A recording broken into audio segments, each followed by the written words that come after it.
Today we are talking about ulcers. If you want to be free from stomach ulcers, you have to do something different. But here is the thing, I'm not going to give you a list of ulcer drugs to take because that is not really what you need, and you've probably already tried that.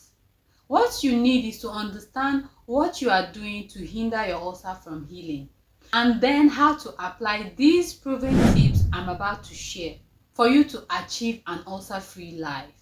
Without further delay, let's get into it.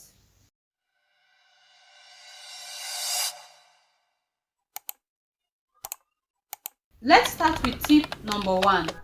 Ulcers can heal. The truth is that in my daily experience with patients, I've come to discover that many people who have ulcers have taken so many medications without achieving much progress. The pain and constant disappointment has made them believe that ulcers cannot heal. Indeed, I understand why you would feel that. You've been through a whole lot and you've taken so many drugs, fighting to be free of that ulcer, but all to no avail. Let me reassure you that ulcers can heal. Absolutely, and yours is not an exception. You just haven't had the right information to manage it and to achieve that complete cure. But that's what this whole video is about. Proven tips that I've uncovered as a pharmacist, which are guaranteed to help you achieve that goal of being ulcer free.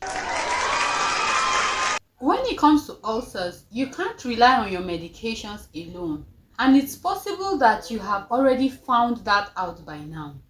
As much as you've been following your prescriptions diligently, what you ingest into your stomach plays an even more important role than your ulcer medications. This brings us to point number 2, your food. Your food is either your friend or your enemy. It's very possible that your food has been your secret enemy fighting against your progress, and not your village people, and not a spiritual attack either. Foods that are your enemies include hyper spicy food like that suya you take every night, pepper soup, foods prepared with too much spices. My Yoruba brethren that are watching, I believe you understand what I mean. Also, junks and processed foods like shawarma, meat pie, egg rolls, donuts, burgers, etc. often trigger ulcers. So does taking fries trigger it for a lot of people. So you have to try your best to stay away from these foods, as enticing and readily available as they are. Instead, choose whole and organic foods and vegetables, especially cabbage, lean proteins. Basically, you have to observe your body because different people actually have different responses to the same food. Your body often speaks to you, so try to listen to it and adjust your food habits accordingly. Do this and I guarantee you that you are halfway through winning your fight against that nasty ulcer. But of course, when you eat, you need liquids to wash them down, abi? This brings us to tip number 3, your drinks. There are drinks that you take and you enjoy fully, no wahala.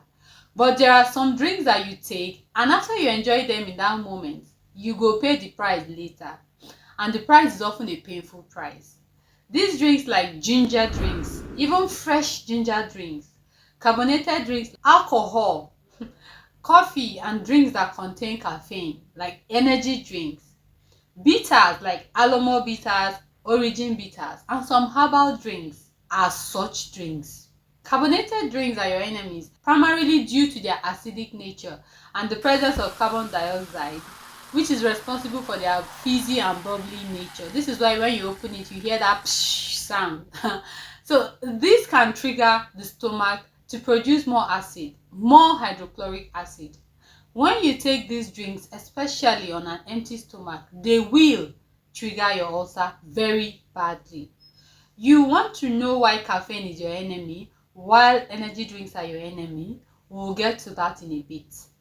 Single out these drinks and become intentional about avoiding them. Yogurts, on the other hand, are your allies in this war. Hold them very well. But this is for those who are not lactose intolerant though. If you are lactose intolerant, don't worry. I'll recommend some supplements that are your best friends. Although not all fruits are your friends, because fruits as much as they are sources of very useful and essential vitamins for our bodies. If you have ulcers, you have to watch out for some of them. Not all fruits are good for you. This refers to acidic fruits. But if you must take them, there are some conditions you must follow. Oranges, lemon, lime, pineapples, and generally fruits that have a sour taste are the fruits that we're talking about. Avoid them if you can, but if you must take them, the condition you must follow is that you must ensure you don't take them on an empty stomach. If you do that, you risk having your ulcer triggered and therefore impeding your healing. Apart from what you ingest in your body, your habits also play a major role in helping you heal or screwing you over. Habits like stress. Stress tends to interfere with the gut-brain axis, which is responsible for your gut health. This is because when you are stressed, your body releases hormones like cortisol and adrenaline. The release of these hormones leads to increased permeability of your stomach lining, reduction of mucus lining. This is the protective layer of mucus that protects your stomach from direct contact with the acid content.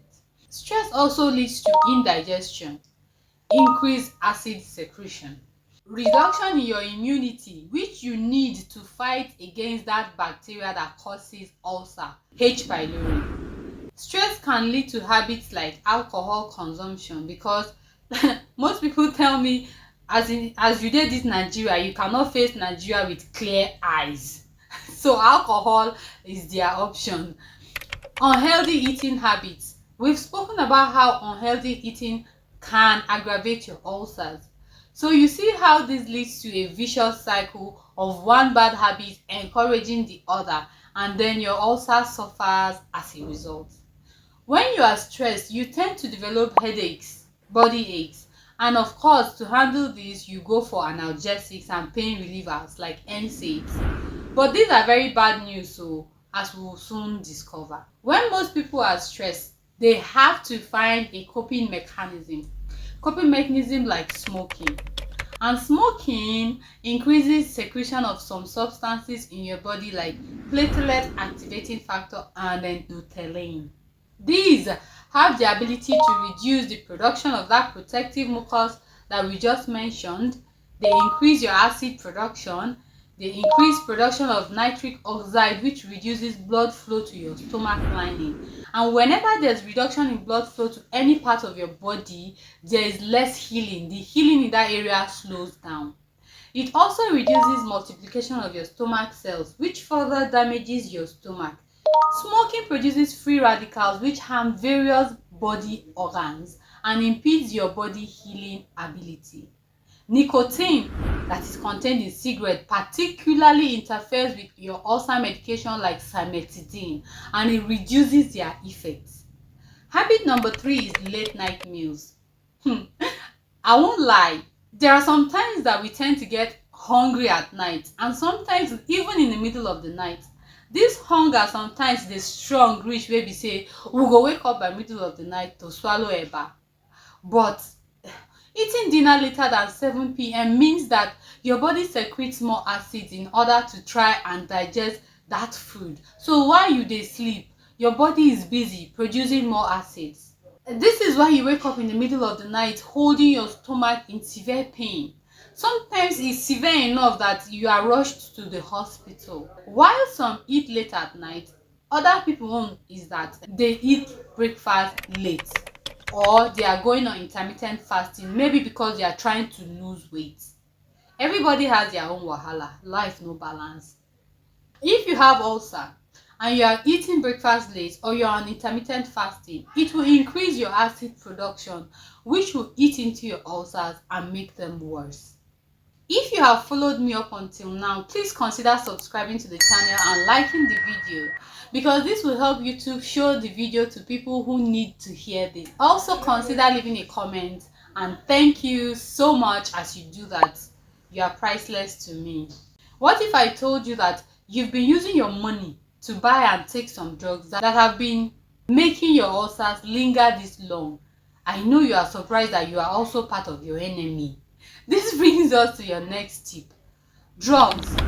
Caffeine containing drugs like Panadol Extra, Sodrex, Bosca, etc.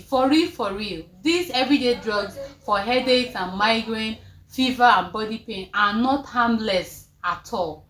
Caffeine is a stimulant and it stimulates the release of gastrin by your stomach cells, which causes your ulcer to release more hydrochloric acid.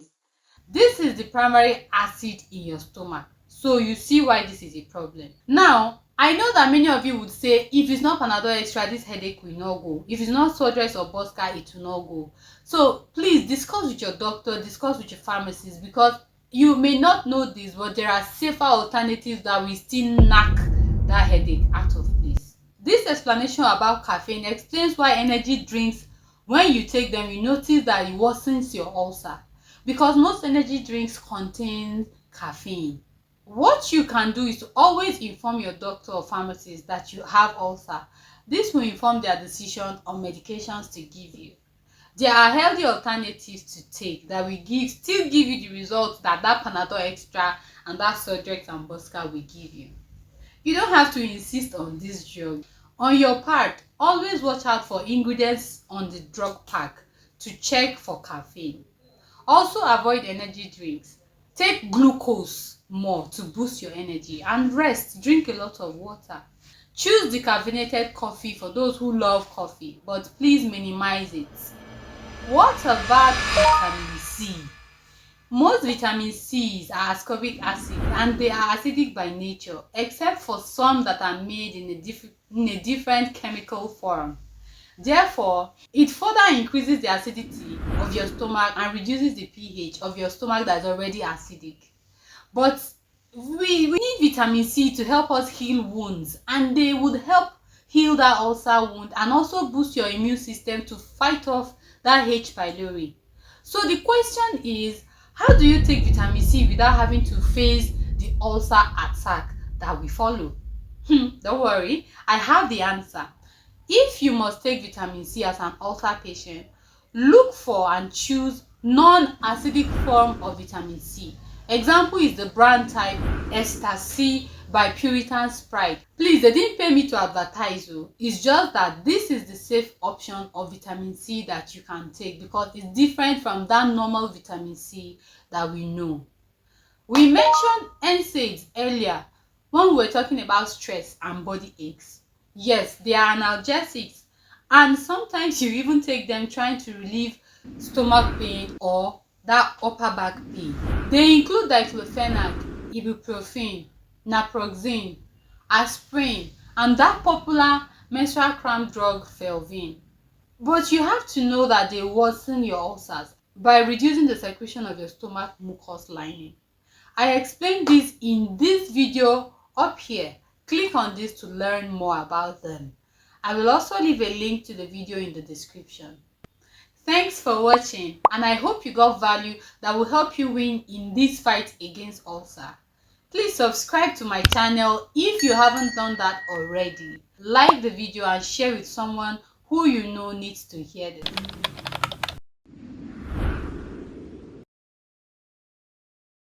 Thank you. See you on the next one.